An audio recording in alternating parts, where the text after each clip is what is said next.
Have you ever practiced English perfectly at home, but suddenly forgot everything when someone talked to you? Yes, it's like I become a different person. You know the words, you studied them, you even said them out loud before. But when a real person looks at you and asks, "So, what do you think?" everything disappears. Exactly. My mind goes blank, my heart beats fast, and I just say, it's good. And later, on the way home, the perfect sentence comes back. Every time, in the shower, on the bus, too late. The real problem isn't your vocabulary. It's not your grammar. It's what happens inside you in that moment. That freeze. That tiny second when your brain chooses safety over speaking, and suddenly the confident version of you disappears. So maybe nothing is wrong with my English. Maybe the problem isn't your English at all. Maybe it's something deeper. And once you see it, you can't unsee it. Maybe you feel frustrated. Maybe you feel embarrassed. Maybe you even feel a little ashamed because you've studied for years.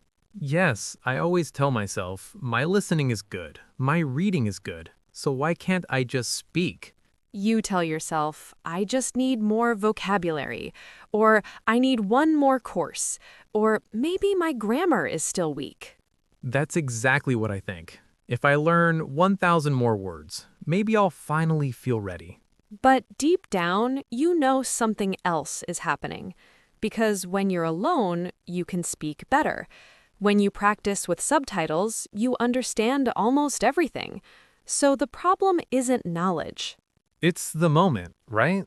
Yes, it's the moment when English becomes real, when someone is waiting for your answer, when silence feels heavy, when you feel judged, even if nobody is judging you. That pressure changes everything. Let's imagine a real situation. You're in a job interview.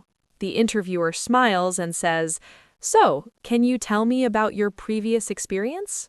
Okay, I would say I have 3 years experience in marketing. And then your brain starts racing. Is it 3 years experience or 3 years of experience? Am I using the right tense? Is my accent weird? Yes. And while I'm thinking about grammar, the conversation moves on. Exactly. The conversation doesn't wait for perfection, but your brain is trying to be perfect. So I slow down, hesitate, and sound less confident than I actually am. And after the interview, you replay everything in your head. And suddenly, all the perfect sentences appear. Because the pressure is gone, the fear is gone, the identity threat is gone. Identity threat. Yes, in that moment, it's not just English. It feels like your intelligence is on trial, your value, your image. And that's why your English disappears. Not because you don't know it, but because you're trying to protect yourself. So it's not that my English is bad. It's that I panic in real conversations. Exactly. And here's something important. You're not alone in this. There are usually two types of people watching right now. Type 1, the shy one. You understand everything, but when it's your turn to speak, your voice gets smaller. You're afraid of sounding stupid. Type 2, the overthinker. You don't stay silent, but inside your head there are 20 tabs open. Grammar check, pronunciation check, vocabulary check, accent check. I feel attacked. I'm definitely the overthinker. And maybe you're watching this thinking, "That's me. That's exactly me." If this feels like you, if you've ever understood English perfectly but froze when it was time to speak, comment "ready." Not because you're ready to be perfect, but because you're ready to stop hiding. And tell us in the comments, are you more shy or overthinker?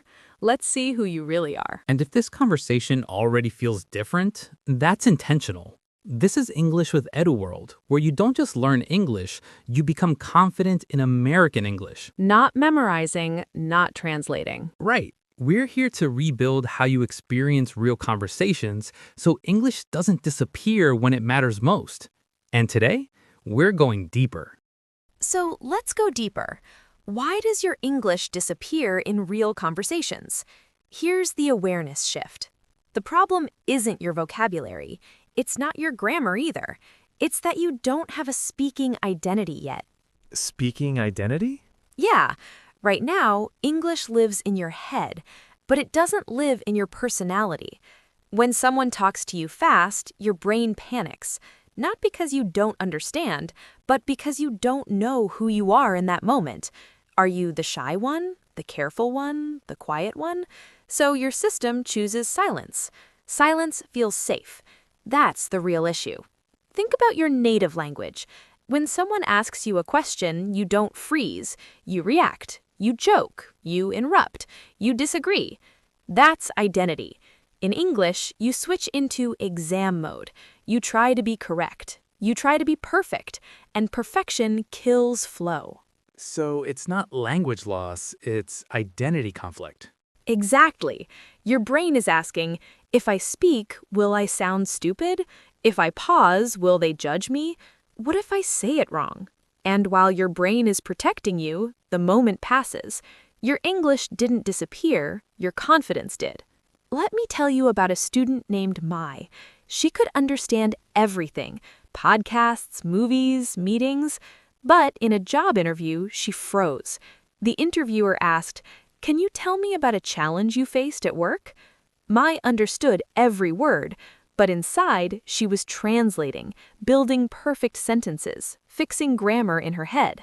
By the time she was ready, the silence felt heavy, so she said, "Sorry, my English is not good." That sentence wasn't true. It was fear talking. I've said that before. Most people have. So we changed one thing. We stopped building long, perfect answers. We built reaction sentences, small, natural, immediate. For example, instead of trying to explain everything at once, Mai learned to start with, "That's a great question. Let me think for a second. Oh yeah, I remember one situation." These are identity bridges. They buy time. They sound natural. They reduce pressure. Let's try something. Imagine someone asks you, "Why do you want this job?" Old identity response, silence, overthinking, panic. New identity response, "That's a good question. I think what excites me most is..." See the difference? You're not perfect, but you're present. It feels lighter. Because you're not trying to win the grammar contest. You're just staying in the conversation. Another example. At a cafe, someone says, "So, what do you usually do on weekends?" Old identity, translate, build complex answer, freeze. New identity, honestly, I try to relax. Sometimes I just say home. Simple, real, human. Conversation isn't an essay. It's rhythm. Let's do one more. Someone disagrees with you. Old identity, smile, stay quiet. New identity, I see your point, but I think, maybe, but from my experience. Notice something? These phrases aren't advanced. They're confident. Confidence isn't about big words. It's about moving forward without fear. Let's create a small win right now. I'll say a question. You answer out loud. Short, natural, no editing. Ready? What did you do last weekend? Pause this if you need. Say something simple. Now compare these two answers. Version 1, last weekend I went to the supermarket and I cooked and I watched movie and I was very tired, but it was good. Version 2, last weekend I mostly relaxed. I did some grocery shopping and watched a movie. Notice how that sounds more natural? Not because it's more advanced, but because it flows. Flow comes from speaking in chunks, not building from zero. So the real upgrade is rhythm, not vocabulary. Exactly. You don't need 10 new words. You need 5 reaction phrases you trust. You don't need perfect grammar. You need forward motion. And when you start responding immediately, even simply, your brain stops seeing English as danger. It starts seeing it as expression. That's the shift. From, "I hope I don't make mistakes," to, "I can handle this." From silent observer to active participant. And here's the truth. The first time you try this, it will feel strange. You'll feel exposed. But the second time, less fear. The third time, you'll notice something powerful. You're still speaking, and nothing bad happened. That moment changes everything, because now your identity upgrades. You're no longer someone who understands but can't speak. You're someone who responds, even imperfectly. And that is the beginning of fluency. Not perfect sentences, not advanced vocabulary, but courage in real time. And once that courage becomes normal, English stops disappearing. It stays. Now, let's be honest for a second. If you stay here, staying quiet, overthinking, waiting for perfect sentences, you'll keep watching conversations happen without you. You'll keep smiling politely, nodding, saying, yeah. And later, on your way home, you'll replay everything in your head.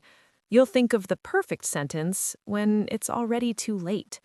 That's the old identity, present in the room, but absent in the moment.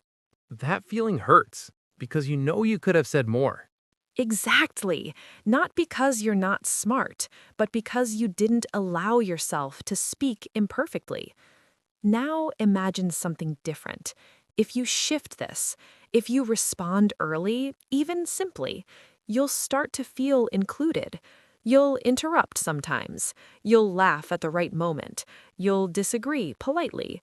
And even if your grammar isn't perfect, you'll feel alive inside the conversation. Old identity, silent and safe.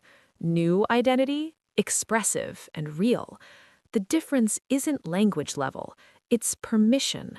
Permission to show up before you feel ready. And once you taste that version of yourself, the one who speaks instead of shrinking, it becomes very hard to go back, because now you've seen who you can become. So here's the real question. Are you ready to become someone who speaks before fear finishes thinking? Not someone with perfect grammar, not someone with advanced vocabulary, but someone who shows up, someone who responds, someone who participates. Someone who doesn't disappear anymore. Yes! If you're ready to become someone who stays in the conversation, even when your heart beats fast, then this is your next chapter. Because confidence in American English isn't built by memorizing more words. It's built by practicing presence. And that identity shift doesn't happen in one video. It happens when you decide to grow consistently.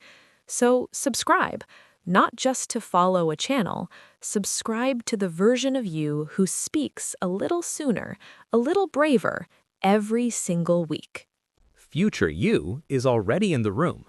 We're just helping you step into it. Grow with us. So today wasn't about grammar.